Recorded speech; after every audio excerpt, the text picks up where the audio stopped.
to je film, který můj 15letý syn chce hrozně vidět.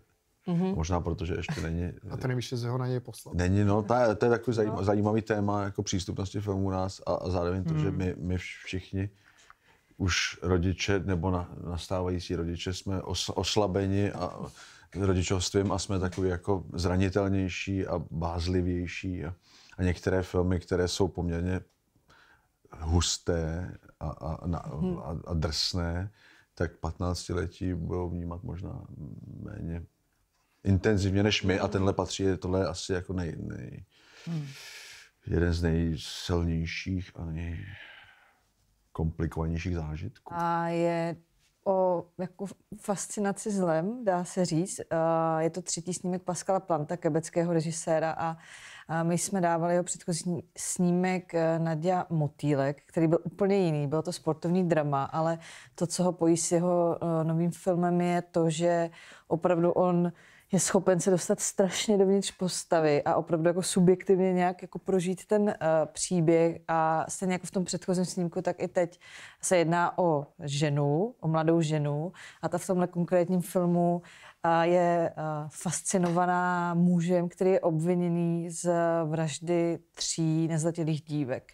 A ten název se vztahuje k Red Rooms je pojem, kterým se označují jako místa na darknetu, kde je možné vidět nějaké jako mučení v přímém přenosu a vraždy a tak dál. A vlastně o tom je to vyšetřování v tom filmu. Jestli on teda opravdu byl ten, který jakoby zabil ty dívky. Ale jako o to rozřešení tam zas až tolik nejde. Jde opravdu o to, jakým způsobem ta hrdinka se mu snaží dostat blízko, jak se snaží vlastně i potom aktivně zapojit do toho případu. A já vlastně, když jsem uvažovala nad tím filmem, tak mi přijde, že on jako, to řeknu strašně zjednodušeně, tímto se omlouvám mým profesorům z katedry filmové vědy v Praze, ale mám pocit, že to je opravdu jako voyeuristický film v tom, že člověk na to kouká, chce ty věci vidět, chce vidět vlastně ty videa, které jako jsou tím materiálem, kde dochází k nějakým jako problematickým věcem, ale jako zároveň jako cítí, že mu to jako by nepřísluší. A teďka vlastně ten mechanismus jako rozjíždí při sledování toho filmu. Zase, co je vidět, co není vidět, co my si představujeme, že se stalo, anebo se nestalo. A jako opravdu za mě jako jeden z nejvíc jako fyzických diváckých zážitků během jara, co jsme posuzovali filmy. On je i nesmírně provokativní v tom, že vlastně nepřináší hodnocení. Ten film vůbec nehodnotí postavu té hlavní hrdinky ani dalších jako ženských hrdinek, kteří se tam vyskytují a vlastně mají nějakou silnou citovou vazbu na toho násilníka nebo obviněného násilníka. On vlastně jako vůbec jako nehodnotí nic z těch strašných věcí, které se tam evidentně dějou, tak se opravdu snaží spíš možná po tom zlu, který tam evidentně je a nějak ho nechává diváka prožít, ale nechává to fakt jako takřka bez hodnocení, což je vlastně na tom strašně silný, že člověk odchází a má fakt skoro jako má hrozně nutkou potřebu se o tom bavit s ostatníma, kteří to viděli a nějak to sám v sobě poskládat, protože ten film nenabídne jediný vodítko k tomu, jak se s tím strašně temným filmem vypořádat. Že jsou určité zážitky, kde vstoupíte do kina v určitém psychofyzickém stavu, strávíte v něm přibližně 2 hodiny a vystoupíte a nebo vylezete z kina a nemáte pocit, že by se s vámi něco událo psychofyzického, ale když je to jenom fyzický, tak je to prostě třeba...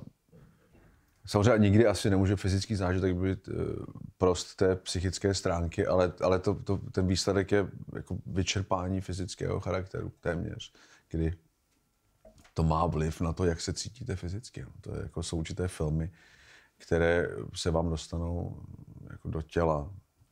Když tě film roztřese, no, tak že vylezeš z kina, nejsi schopný nic dělat. A ty jsi tak blízko té postavě, že skoro jakoby prožíváš část toho, co prožívá ona. A tak on toho, jako myslím, že i ty filmaři to jako silně docilujou nějakým použitím hudby, použitím střihu, to, jak jako zkombinuje prostě 2 věci naráz, nebo jak postaví nějakou scénu. Ta hudba v tom třeba může hrát hrozně silný vliv, že to opravdu jakoby přišpendlí do té sedačky a vlastně v nějakém tom jako překvapení nebo v tom momentu šoku, který je tímhle s tím vytvořený, tak to je opravdu jako by spíš útočí na tu fyzickou stránku věci, než třeba přímo jakoby na nějaký vědomý přemýšlení v tu chvíli. To přichází možná až potom, co to všechno skončí. Gro toho filmu je obžaloba a soudní proces. Samozřejmě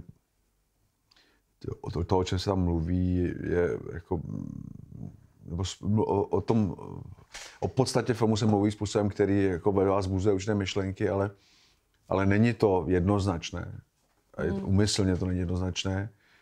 A možná v tom spočívá ta fascinace, protože kdyby ten člověk na začátku filmu vstal a řekl, že se k tomu přiznává, tak samozřejmě ten divák by se k tomu postavil jinak. A fascinace je slovo, který má takové jako, má možná často spíš pozitivní přídech než negativní, ale myslím si, že člověk může být fascinován i negativními věcmi a na nás je, abychom těm, kteří od nás slyší slovo fascinace, vysvětlili, že fascinace nemusí znamenat schvalování, že to nemusí být jako nějaká empatie, ale člověk, myslím, že je v pořádku, že je fascinován věcmi, které jdou úplně jako mimo, respektive hodnotově mimo něj, protože to znamená, že jsme prožívací zvířata. Určitě. A tak tenhle fenomén existuje. Já jsem o něm četla, že jsou ženy, které se zamilovávají do vězňů, píšou si s nima a vlastně nějakým způsobem je ten motiv toho muže, který je třeba už i vlastně odsouzený v tuhle chvíli, tak je to nějakým způsobem jako vzrušuje, že mu chtějí pomoct, nebo že jako je fascinuje to, co se stalo, takže jako ono, a on se toho trochu dotýká i třeba René Heleny Třeštíkový, že vlastně jako jsou ženy, které si prostě fakt dopisují s vězněma a jsou s nima v nějakém kontaktu, přestože vidí, co ty lidi udělali, že zase mají nějakou kriminální minulost, tak spíš naopak ne přesto, ale právě proto to dělají.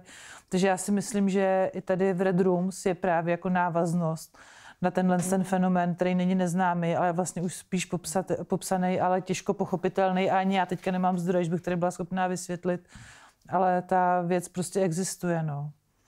Plus tady vlastně ještě v tom Red Rooms je hodně nejednoznačně vysvětlený, jestli ty obdivovatelky s ním třeba neměly nějaký kontakt předtím, nebo se něco tam jakoby nestalo, ale ne nutně tak muselo být. Prostě klidně myslím, že to mohlo být na základě nějaký mediální známosti, no a uhrančivosti toho člověka nebo toho zločinu. Tak on ten film mě přijde, že my jsme to dlouho řešili, že v tom možném čtení je opravdu hodně otevřený. A potom, když jsme to viděli společně v kině, tak jsme tak jako vylezli a říkali jsme si, vlastně viděli jsme jako nesmírně silný film, který s náma opravdu fyzicky zatřásl, ale říkali jsme si, no to je film, který skončí v Cannes, protože Cannes prostě ten typ kontroverze v programu nějakým způsobem chce mít zastoupený. Ale jako protože ten film byl natočený nádherně, prostě vynalézavě. Řekl bych vlastně i svým způsobem komplikovaně. On vypadá hrozně hladce natočený, ale to je jako opravdu velmi, velmi pevně zrežírovaný film. Svým způsobem o to jsme byli potom radši, když skončil u nás. Ale to otevření čtení toho filmu na jednu stranu může být vnímaný jako pole, který vlastně umožňuje tu debatu rozbíhat, ale ten pocit, že někdo mě nevede, může být i nepříjemný. No my se na to těšíme, protože v tomhle ten film má opravdu obrovský potenciál vyvolávat debatu, ať už z hlediska toho, jak je to esteticky uchopený, čistě jako filmový útvar, ale i to... Nezapomínejme na velikost plátna. Je to tak? V jakém sálu to určitě bude mít dopad. A já bych řekla, že ten film opravdu jako používá nějaké jako subjektivizační jakoby metody toho, abychom se opravdu jako vžili do té postavy a vnímali to skrze její jako perspektivu. Teď už nechávám stranu to, jako jestli s tím souhlasíme, nesouhlasíme a tak dál, ale že jako pomocí nějakých jako tvůrčích rozhodnutí my opravdu jako jsme v té její kůži, bych řekla, a fyzicky sedíme v té soudní síni, kde probíhá ten soudní proces. A v tom předchozím snímku to bylo zase tím, jak šlo o nějaké jako sportovní klání a akční scény. To není jako akční, jako s Jamesem Bondem, ale že tam se taky člověk podle mě dost jako hladce ponořil do té postavy a prožil to skrze jako kůži, v její kůži.